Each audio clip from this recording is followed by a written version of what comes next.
Justina from the artscollege.com, and these are top tips for using watercolor paints and watercolor.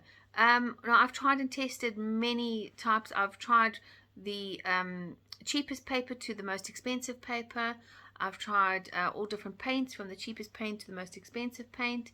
So it's really entirely onto you know, what you want to achieve and where you want to go with this.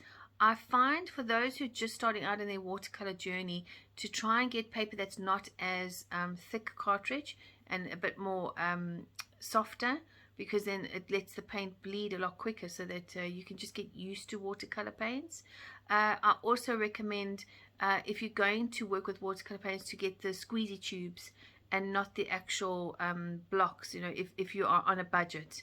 I know, you know, you get lovely, it's just that if you're going to work with cheap paint, make sure it's rather the squeezy tube, not the actual block, because the pigment hasn't been mixed properly together.